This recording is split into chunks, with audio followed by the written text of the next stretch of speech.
గురించి మనము ధ్యానం చేయడానికి ప్రయత్నం చేద్దాము. నాతో పాటు మీ పరిశుద్ధ గ్రంథములను సామెతల గ్రంథం మనం తెరుద్దామండి. సామెతలు 8వ అధ్యాయము, సామెతలు 8వ అధ్యాయములో నుండి మొదటి నుండి కొన్ని వచనాలను సమయానుకూలంగా మనం చూడటానికి ప్రయత్నం చేద్దాము. 8వ అధ్యాయం మనం చూద్దాం. చిన్న ప్రార్థన చేసుకొని మన వాక్యాంశంలోనికి ముందు కొనసాగింపబడదాం. ప్రేమ కలిగిన ప్రభా, మీ పాదములకు వందనాలు, స్తుతులు. మీరు మాతో ఉన్న విధానం బట్టి మీకు వందనాలు. నువ్వు శ్రేష్టమైన దేవుడవు, ఘనమైన దేవుడవు తండ్రి. ఇప్పటి వరకు పాటల ద్వారా మిమ్మల్ని స్తుతించి ఉన్నాము, మీ నామాన్ని హెచ్చించి ఉన్నాము. కొద్ది నిమిషాల పాటు వాక్యం ధ్యానం చేయబోతూ ఉండగా మీ ఆలోచన, మీ ఆత్మ నడిపింపు, మీ సహాయత మీరు మాకు అందించండి. సాతాను ఆటంకాలన్నింటినీ లయపరచండి. విన్న వాక్యం మా హృదయాంతరంగం దాచుకున్నట్లుగా మీరు కృప చూపించండి. మీ ఆత్మ సహాయత మాకు అందించమని కోరుకుంటూ క్రీస్తు యొక్క పరిశుద్ధ నామమున ప్రార్థిస్తున్నాము పరిశుద్ధపు తండ్రి, ఆమేన్. ప్రభు ఇచ్చిన పవిత్రమైన సమయం బట్టి మనము దేవునికి స్తుతులు చెల్లిస్తూ మనకు కలిగిన సమయమందు జ్ఞానము మనతో ఏమి మాట్లాడాలి అని ఇష్టపడుతుంది అన్న అంశం మీద కొన్ని తలంపులు నేను మీ యొక్క ఆలోచనలోనికి తీసుకురావటానికి నేను ప్రయత్నం చేస్తాను. దేవుని యొక్క జ్ఞానము శ్రేష్టమైనది. దేవుని యొక్క జ్ఞానము ప్రతి ఒక్కరము ఆశించే వారిగా, పొందుకునే వారిగా ఉండాలి అని బైబిల్ తెలియపరుస్తూ ఉన్నది. ఎందుకని దేవుని యొక్క జ్ఞానము మన జీవితంలో శ్రేష్టమైనది? ఈ లోక జ్ఞానము ఎందుకని అంత ఉన్నతమైనది కాదు అని మనం ప్రశ్న వేసుకున్న సమయమున దేవుడు ఇస్తూ ఉండిన జ్ఞానము అది శాశ్వతమైనది అని మనం చూడొచ్చు. ఈహలోకములో మనం చూస్తూ ఉండిన జ్ఞానము చాలా తాత్కాలికమైనది. మనం ఈ లోకములో జీవించినంత కాలమే అది ఉపయోగపడుతూ ఉన్నది. కానీ మనకు నిత్య రాజ్యంలోనికి అర్హతను, యోగ్యతను ఈ లోక జ్ఞానం ఇవ్వలేని పరిస్థితుల్లో ఉంటూ ఉన్నది.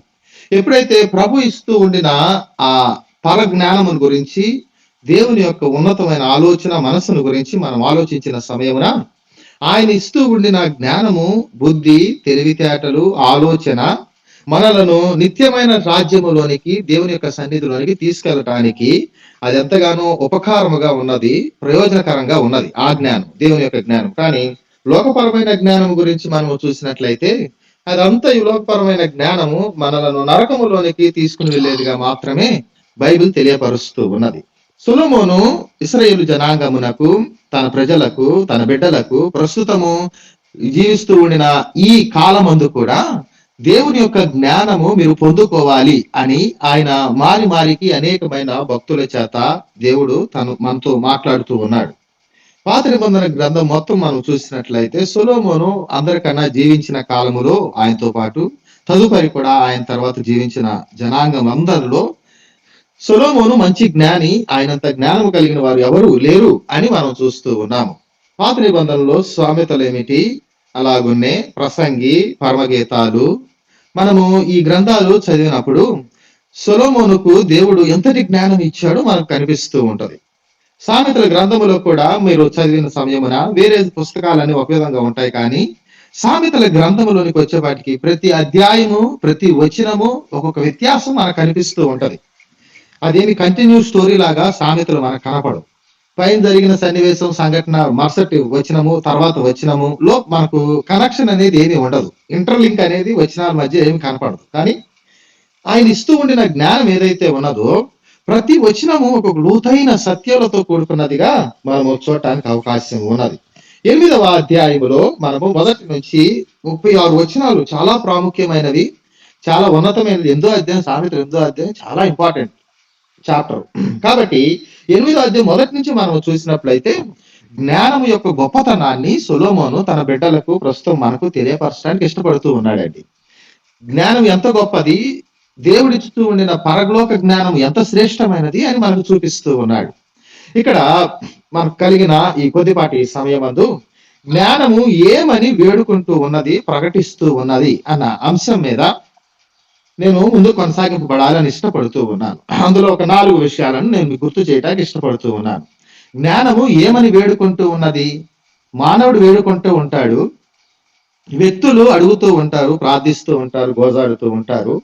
కానీ దేవుని యొక్క జ్ఞానము ఇహలోకములో జీవిస్తూ ఉండిన మానవాళి దగ్గరకు వచ్చి ఏమని వేడుకుంటూ ఉన్నదో మనకు కనిపిస్తూ ఉన్నది. 8వ అధ్యాయం 1వ వచనం. జ్ఞానం ఏం చేస్తూ ఉన్నది?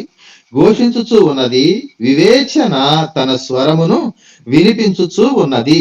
అనగా ఘోషించుట మనం చూస్తూ ఉన్నాము, స్వరము వినపడుతూ బిగ్గరగా అరుస్తూ ఉన్న విధానం మనకు కనిపిస్తూ ఉన్నది. జ్ఞానము ఘోషించుచూ ఉన్నదంటండి. అది మూలుగుతూ ఉన్నది, అది అరుస్తూ ఉన్నది, పిలుస్తూ ఉన్నది, జ్ఞానం ఆహ్వానిస్తూ ఉన్నది. జ్ఞానము ప్రతి ఒక్కరి దగ్గరకు వెళ్ళి వారి హృదయాంతరంగమును తట్టుతూ ఉన్నది, వారి చెవులను తట్టుతూ ఉన్నది. దేవుని యొక్క స్వరము, దేవుని యొక్క జ్ఞానము, దేవుని యొక్క స్వరము, కంఠము ప్రతి ఒక్క వ్యక్తి దగ్గరికి వెళ్ళి వాళ్ళని ఆహ్వానిస్తూ ఉండిన, పిలుస్తూ ఉండిన విధానం మనం చూస్తూ ఉన్నాం. ఈ దినమున దేవుడు యొక్క జ్ఞానం నిన్ను పిలుస్తూ ఉన్నది, నిన్ను కూడా వేడుకుంటూ ఉన్నది, ప్రకటిస్తూ ఉన్నది, నన్ను కూడా వేడుకుంటూ ఉన్నది. ఏమని?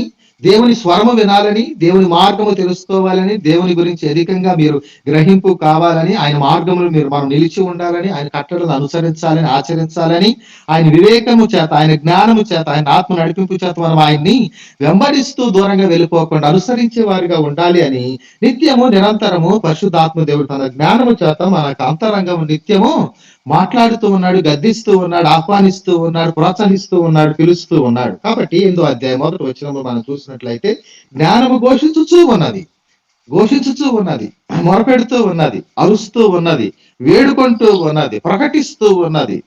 కానీ ప్రస్తుతం ఉండిన లోకములో అనేక మంది దేవుని జ్ఞానమును తిరస్కరించిన వారే మనకు కనిపిస్తూ ఉన్నారు.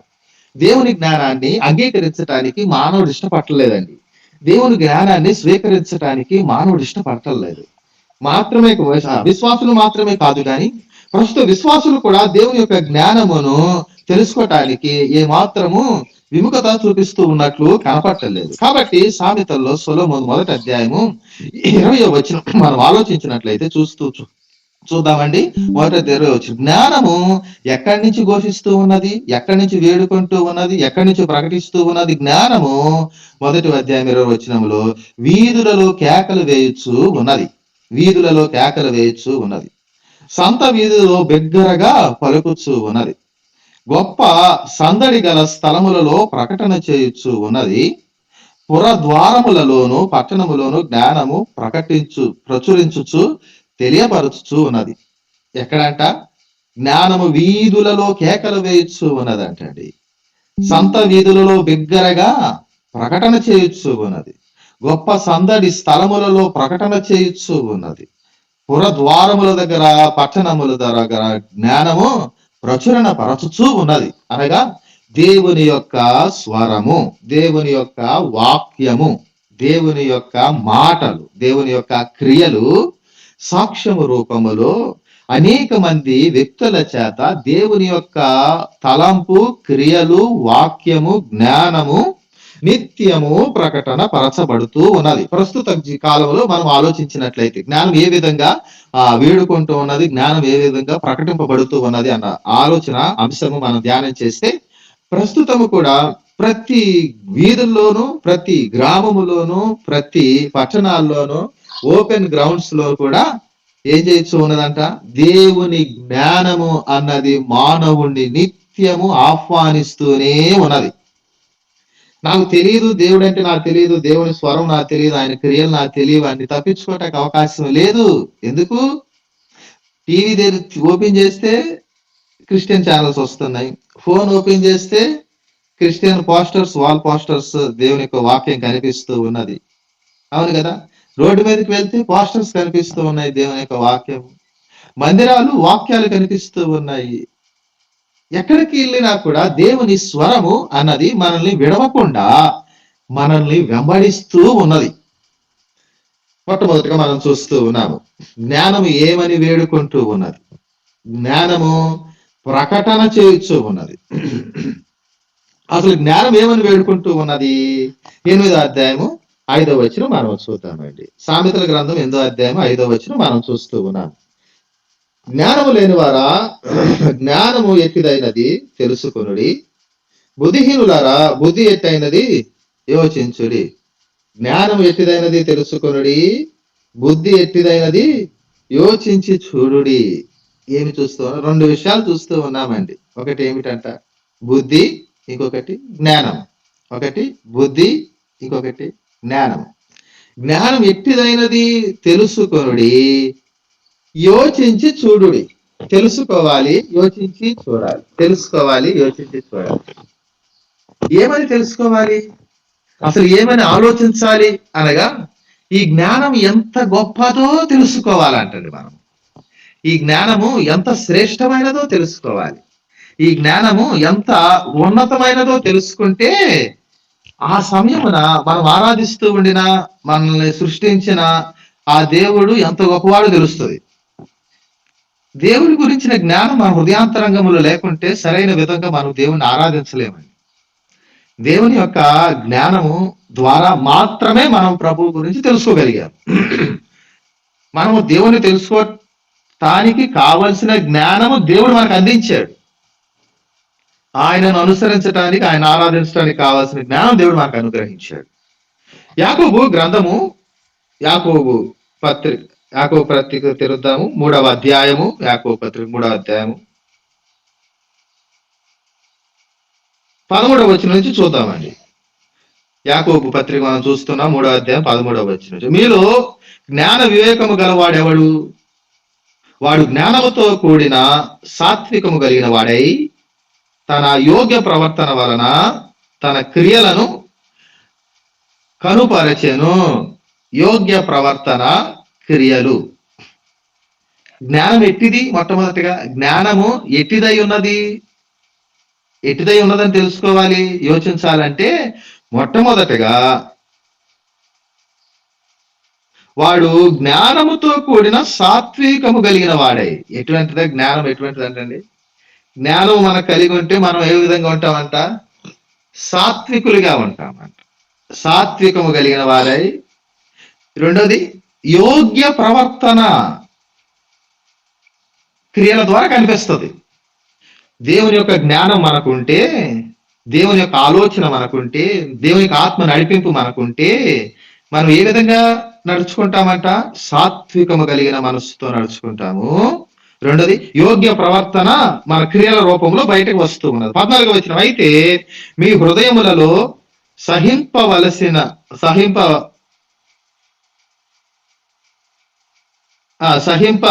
నలవి కాని మత్సరములను వివాదములను ఉంచుకొనిన వారైతే అతిశయపడవద్దు. సత్యమునకు విరోధముగా అబద్ధమాడవద్దు. సత్యమునకు విరోధముగా అబద్ధం. రెండవది ఏమంట? సహనము. రెండవది సత్యము. సహనము, సత్యము. ఎవరికి? జ్ఞానం ఉండిన వారు ప్రవర్తించే విధానం. 3వ 15వ వచనం, ఈ జ్ఞానము పైనుండి దిగివచ్చున్నది కాక భూ సంబంధమైనదియు ప్రకృతి సంబంధమైనదియు దెయ్యముల జ్ఞానము వంటిదైనది ఉన్నది. ఎలయనగా మత్సరమును వివాదమును ఎక్కడ ఉండునో అక్కడ అల్లరియు ప్రతి నీచ కార్యములు ఉండదు. 17వ వచనం, అయితే పైనుండి వచ్చి జ్ఞానం. ఇప్పటి వరకు కింద ఉన్న జ్ఞానం చూద్దాం. ఇప్పుడు పైనుండి వచ్చింది. ఈ జ్ఞానం ఎటువంటి? పైనుండి వచ్చి జ్ఞానము మొట్టమొదటిది ఏంటి? పవిత్రమైనది. రెండవది సమాధానకరమైనది. మూడవది మృదువైనది. నాలుగవది లోబడునది. ఐదవది కనికరము చూపునది. ఆరవది ఫలములతో కూడుకున్నది. ఏడవది పక్షపాతమైనను వేషధారణైనను లేనిది. చూద్దామా? ప్రభువు అసలు జ్ఞానం ఎట్టిది అని తెలియపరుస్తూ ఉన్నాడు. ఎటువంటి జ్ఞానం మనం కోరుకునే వారిగా ఉండాలి? జ్ఞానం ఎట్టిదై ఉండాలి అన్న ప్రశ్నకు యాకోబు 3వ అధ్యాయం 17వ వచనంలో ఆయన మాట్లాడుతూ ఉన్నాడండి. మనం జ్ఞానము కోరుకోవాలి. జ్ఞానము కోరుకున్నట్లయితే, ఎందుకని దేవుని జ్ఞానము కోరుకోవాలంటే ఆయన ఆ జ్ఞానము నుండి లక్షణాలు, గుణాలు ఏమిటంటే అది పవిత్రమైనది, సమాధానకరమైనది, మృదువైనది, లోబడునది, కనికరమును చూపునది, ఫలములనిచ్చునది, ఫలములతో కూడా నింపబడినది, పక్షపాతము వేషధారణ లేనిది. ఈ జ్ఞానము దేవుడు ఇస్తానికి ఇష్టపడుతూ ఉన్నాడండి. ఈ జ్ఞానము లోకములో అందరికీ నచ్చదు. ఈ జ్ఞానము లోక జ్ఞానము టోటల్ వ్యత్యాసం కనిపిస్తూ ఉంటది కదా. లోబడుటను గురించి లోక జ్ఞానం చెప్పదు, సమాధానముతో ఉండుట గురించి లోక జ్ఞానం చెప్పదు, మృదువైన ప్రవర్తనల గురించి లోక జ్ఞానము చెప్పదు, కనికరము చూపించే విధానముల గురించి మాట్లాడేది లోక జ్ఞానము, ఫలభరితమైన జీవితం గురించి మాట్లాడేది లోక జ్ఞానం. ఎందుకని? ఈ లోక జ్ఞానము ఈర్ష్య, ద్వేషము, కుళ్ళు, రోధము, క్రోధము వీటిని నేర్పిస్తూ ఉన్నది లోక జ్ఞానం. కానీ దేవుని జ్ఞానం అటువంటిది కాదండి. మొట్టమొదటిగా మనం చూసాము, జ్ఞానం ఎట్టిదైనదో తెలుసుకొనుడి. మొట్టమొదటి జ్ఞానం ఎట్టిదైనదో తెలుసుకొనుడి. మొట్టమొదటి మనం చూసాము, జ్ఞానం మనల్ని వేడుకుంటూ ఉన్నది, ప్రకటిస్తూ ఉన్నది, ఆహ్వానిస్తూ ఉన్నది, వీధులలో నుంచొని నిన్ను నన్ను పిలుచుచూ ఉన్నది. ఏమిటి? ఎందుకని పిలుస్తూ ఉన్నది? అది దేవుని జ్ఞానము, దేవుని పిలుపు మనల్ని ఆహ్వానిస్తూ ఉన్నది. ఎందుకని దేవుని జ్ఞానం మనం పొందుకోవాలి? ఎందుకయ్యా అంటే, ప్రభు యొక్క జ్ఞానము, దేవుని జ్ఞానము ఏమంటున్నాడు? 3:17 వచనములు యాకోబు, పవిత్రమైన జ్ఞానం అది, సమాధానకరమైన జ్ఞానం అది, మృదువైన జ్ఞానం అది, లోబడే జ్ఞానం అది, కనికరమును చూపించే జ్ఞానం అది, ఫలభరితమైన జ్ఞానం అది, పక్షపాతం చూపించేది కాదు, వేషధారణతో కూడుకున్నది దేవుని జ్ఞానము కానే కాదు. కాబట్టి ఉదయకాల సమయమున మనము కూడా మన కుటుంబాల్లో ఉన్న బిడ్డలకు, మన పిల్లలకు, మన బంధువులకు దేవుని జ్ఞానము పట్ల వారు మక్కువ చూపించే వారిగా మనం ప్రయత్నం చేయాలి. 8వ అధ్యాయం 6వ వచనం చూద్దామా? సామెతల గ్రంథం మనం చూస్తూ ఉన్నాము. నేను శ్రేష్టమైన సంగతులను చెప్పేదను వినుడి, నా పెదవులు యథార్థమైన మాటలు పలుకుచూ ఉన్నది. ఈ జ్ఞానం ఎటువంటిదంట? రెండవదిగా మొట్టమొదటి మనం చూసాము, జ్ఞానం ఎట్టిదై ఉన్నది మనం చూసాము. రెండవదిగా ఈ జ్ఞానము మనం చూస్తే 8వ అధ్యాయము 6వ వచనములో యథార్థమైనది, శ్రేష్టమైనది. రెండవది ఏంటంటే, దేవుని జ్ఞానం ఎటువంటిది? అది శ్రేష్టమైనది. దేవుని జ్ఞానము యథార్థమైనది. అన్నిటిలో శ్రేష్టమైనదా? అందరికన్నా శ్రేష్టమైనదా? అన్ని జ్ఞానముల కన్నా దేవుని జ్ఞానం శ్రేష్టమైనదా? అవుననే సొలొమోను అంటూ ఉన్నాడండి. అది ఎంతో ఉన్నతమైనదయ్యా, అదెంతో శ్రేష్టమైనదయ్యా. దేవుని మాట, దేవుని తలంపు, దేవుని జ్ఞానము మన హృదయాంతరంగంలో దాచుకున్నట్లయితే అది నా జీవితంలో శ్రేష్టమైన కార్యములు చేయొచ్చు ఉన్నది అని భక్తులు మాట్లాడుతూ ఉన్నాడు. సామెతలు 22వ అధ్యాయము 20వ వచనం మనము చూద్దాము. ఒక మాట,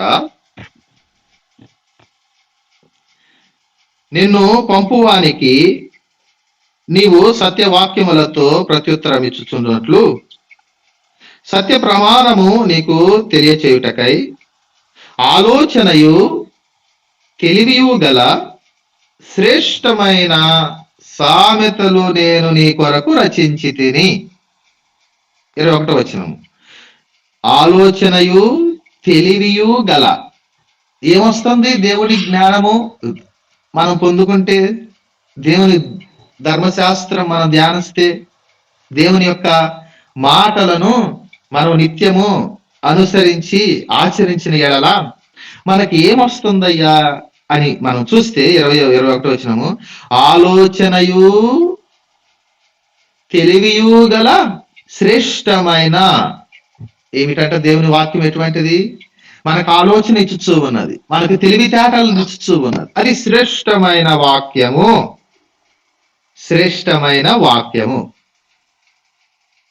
అది నీ కొరకే రచించింది అంటున్నాడు 21వ వచనం. ప్రభు మన కొరకు రచించాడండి శ్రేష్టమైన వాక్యమును.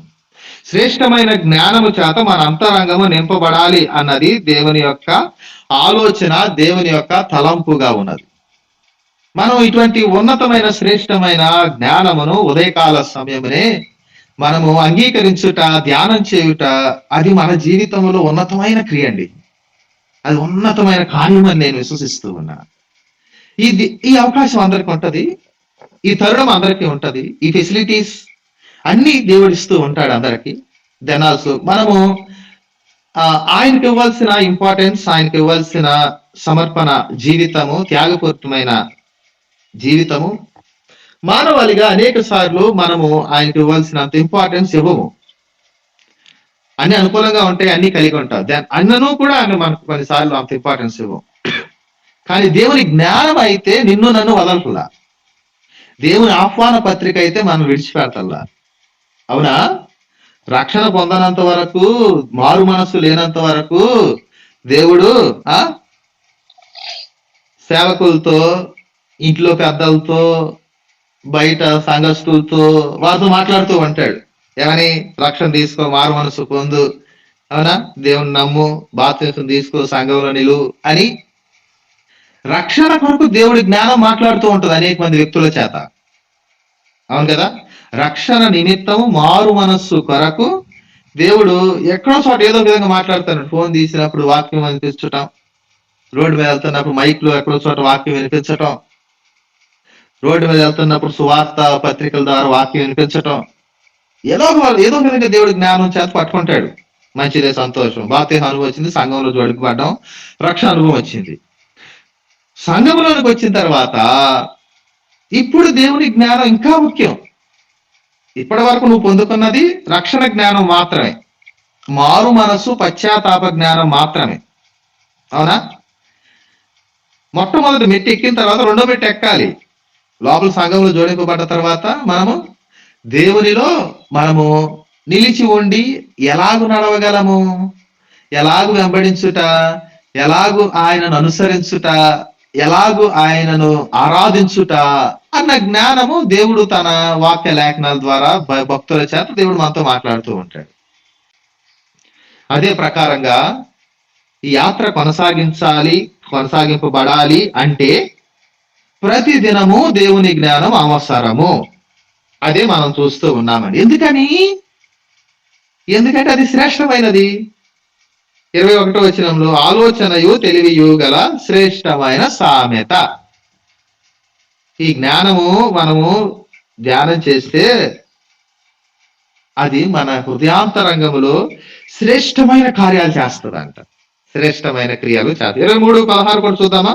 23 అధ్యాయము 16 వచనం. 23 అధ్యాయం 16 సామెతలు. నీ పెదవులు యథార్థమైన మాటలు పలుకుట విని నా అంతరంద్రియములు ఆనందిస్తూ ఉన్నాయంట. ఏంటి పెదవులు ఏం పలుకుతున్నాయి? యథార్థమైన మాటలు. యథార్థమైన మాటలు. ఇందాకేం చూసాం? సత్యమైన మాటలు, మంచి మాటలు, సత్యమైన. దేవుని జ్ఞానం ఉంటేనే నాలోంచి యథార్థత బయట వస్తుందా? ఖచ్చితంగా అంతే. దేవుని జ్ఞానము మన అంతరంగములో నిలిచి ఉంటే మాత్రమే మనలో నుంచి సత్యము, నీతి, యథార్థత, పరిశుద్ధత అనేది వస్తాయి. లేకపోతే రాదు. సత్యము, యథార్థత మన హృదయాంతరంలో నుంచి రావాలి అంటే దేవుని యొక్క జ్ఞానం అన్నది చాలా అవసరం. ఇక్కడ కూడా అదే చూస్తూ ఉన్నామండి. నా పెదవులు యథార్థమైన మాటలు పలుకుచు. దేవుని జ్ఞానం ఎట్టిదంట? దేవుని జ్ఞానము ఎట్టిదైనది తెలుసుకొనుడి, యోచించుడి. ఎట్టింటిదయ్యా? ఎట్టిది దేవుని జ్ఞానం? ఎటువంటిది?